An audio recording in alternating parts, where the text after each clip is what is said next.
It is time for this week's Happier at Home with Deb Marcello. And this morning, we are continuing our conversation about staying independent as you age and remaining in your home. It was a good conversation last week, Deb, because we didn't finish getting to all the talking points, so we wanted to continue that this week. I think what's important, one thing you talk about is planning ahead. I think many people know that this day is going to come as you age and, you're going to need more assistance. So what should people be thinking about maybe now, earlier on, before the moment arrives? Well, I'm so glad we were able to continue this conversation because it is all about planning. So having conversations with your family about remaining as independent as possible, but knowing what your goals are.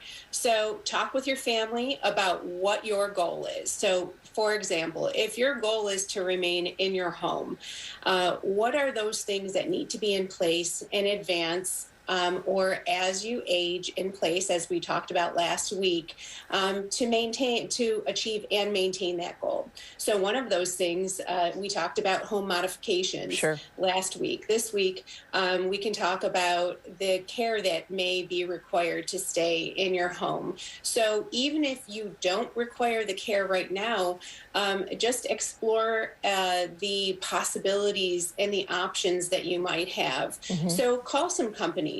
Call us at Happier at Home. We can talk to you about the different types of agencies that are out there, whether that's licensed home care, where you need incontinence care and lifting and transferring, or if you just need someone to prepare meals for you and provide transportation with that goal of helping you to remain independent.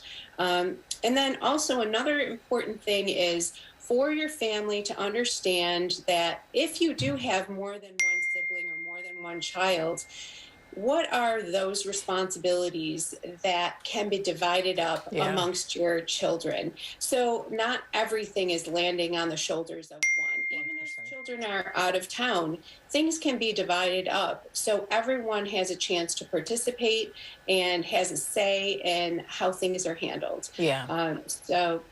Deb, describe the difference it makes to have this all laid out there for a family as opposed to it not being done and clear and specified in your experience working with families. Well, you're creating choice for yourself then. If you wait till last second, then you're in crisis mode and you're basically going to be at the will of others and just what you can kind of piece together.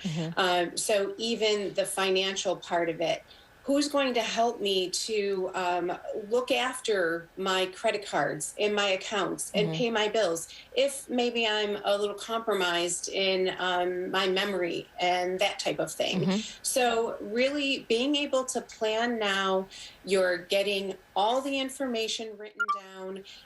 Even if there's some things that you need to update at the time of when the care is needed or when these things need to be instituted, then at least you know the information, the baseline information. And we do help people do this if you need any direction. Well, that's good to know. It makes things easier on the family, too, because, you don't have one sibling or other family members trying to fight over, the term of care because it's all been laid out and everyone's got their responsibilities as well.